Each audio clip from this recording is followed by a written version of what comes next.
నమస్కారం. వాస్తుశాస్త్రం. దీని పేరు వినగానే మనకు ముందుగా గుర్తొచ్చేది ఇల్లు, దిశలు. కానీ ఈరోజు మనం చూడబోయే ఈ వివరణాత్మక విశ్లేషణలో ఒక సాధారణ భవన నిర్మాణం వెనుక అసలు ఏ స్థాయిలో ఒక అద్భుతమైన భారతీయ కాస్మిక్ సైన్స్ దాగి ఉందో లోతుగా తెలుసుకుందాం. రండి, నేరుగా విషయంలోకి వెళ్ళిపోదాం. సరే, ఇప్పుడు ఒక ఆసక్తికరమైన విషయాన్ని పరిశీలిద్దాం. భూమికి ఉండే అయస్కాంత క్షేత్రాలకు, సౌరశక్తికి, అలాగే ఏకంగా 5000 సంవత్సరాల నాటి మన వాస్తుశిల్ప శాస్త్రానికి మధ్య ఉన్న లింక్ ఏంటి? వాస్తు అనగానే ఏదో మూఢనమ్మకం అనుకుంటే పొరపాటే అండి. నిజానికి ఇది ప్రకృతిలోని ప్రాణశక్తిని, అంటే లైఫ్ ఫోర్స్ ఎనర్జీని అద్భుతంగా ఆప్టమైజ్ చేయడానికి మన పూర్వీకులు డిజైన్ చేసిన ఒక అత్యంత సంక్లిష్టమైన మరియు శాస్త్రీయమైన పద్ధతి. It's completely science. మరి ఈ జర్నీ ఎలా ఉండబోతుందో ఒక్కసారి చూద్దాం. ముందుగా వాస్తుశాస్త్ర ప్రాచీన మూలాలు, ఆ తర్వాత వాస్తుపురుషుని జననం, 10 దిశల విశ్లేషణ, దేవతలు మరియు విశ్వమూలకాలు, చివరగా ఒక బేసిక్ అప్లికేషన్ గైడ్. ఇలా అనంతమైన విశ్వం నుండి మొదలుపెట్టి మన కళ్ల ముందు కనిపించే కాంక్రీట్ భవనం వరకు ఈ ప్రయాణం ఎలా సాగుతుందో మనమిప్పుడు అన్వేషిద్దాం. మొదటి విభాగం: వాస్తుశాస్త్ర ప్రాచీన మూలాలు మరియు ప్రాదేశిక సామరస్యం యొక్క పునాదులు. అసలు ఈ అద్భుతమైన స్పేషియల్ సైన్స్కు మన పవిత్రమైన వేదాలలో ఎప్పుడు ఎక్కడ పునాదులు పడ్డాయో ముందుగా పరిశీలిద్దాం. చరిత్రను ఒక్కసారి వెనక్కి తిప్పి చూస్తే క్రీస్తుపూర్వం 6000 నుండి 3000 మధ్యకాలంలోనే, అంటే ఋగ్వేదం మరియు అథర్వవేదంలోనే ఈ వాస్తు మరియు సైట్ ఎంపిక గురించి చాలా స్పష్టంగా ప్రస్తావించారు. అంటే ఇది నిన్నకాక మొన్న వచ్చింది కాదు, ఎంతో లోతైన సైన్స్. ఆ తర్వాత 5-6వ శతాబ్దాల వచ్చేసరికి మయమతం, బృహత్ సంహిత లాంటి ప్రామాణిక గ్రంథాలు రూపుదిద్దుకున్నాయి. అక్కడి నుండే ఆధునిక యుగానికి ఈ వేదకాలపు సైన్స్ ప్రవహించింది. మనలో చాలామందికి జనరల్గా ఒక డౌట్ వస్తుంటుంది: వాస్తుశాస్త్రం, చైనీస్ ఫెంగ్షుయి రెండు ఒకటేనాని. యాక్చువల్గా ఇక్కడొక క్లారిటీ ఇస్తాను చూడండి.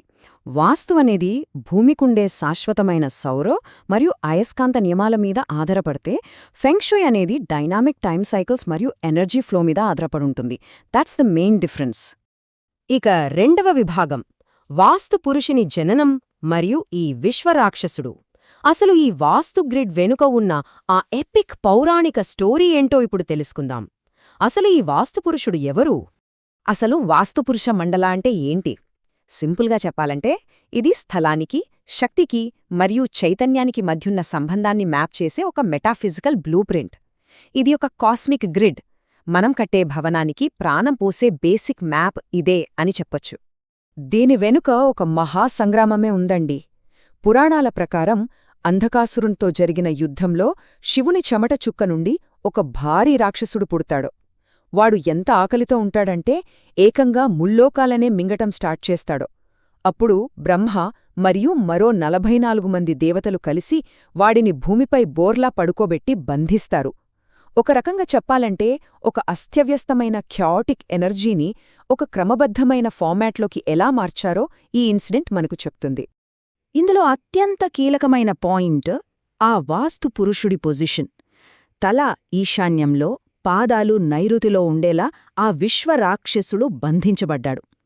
ఈ నిర్దిష్టమైన స్థిరమైన భంగిమ ఉందే, ఇది చాలా ఇంపార్టెంట్. ఎందుకంటే ఒక భవనానికి సంబంధించిన మొత్తం స్పేషియల్ రూల్స్ని ఖచ్చితంగా నిర్దేశించేది ఇదే.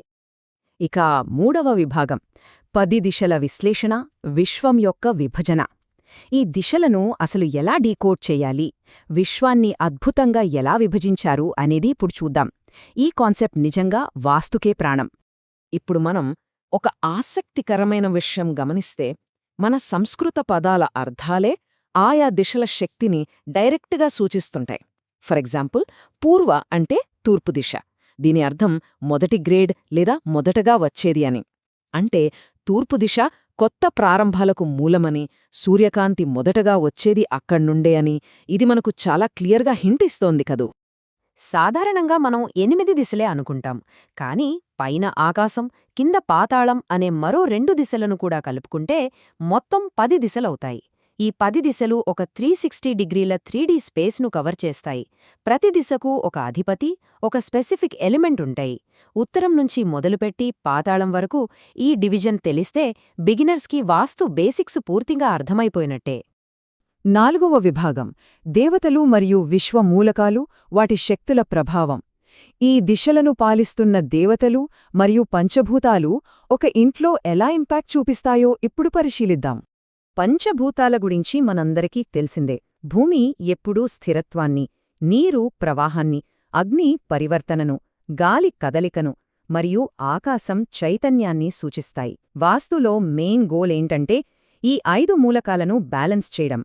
అలా బ్యాలెన్స్ చేసినప్పుడే ఆ భవనంలో ఉండేవారికి కంప్లీట్ హెల్త్, ప్రాస్పరిటీ లభిస్తాయి.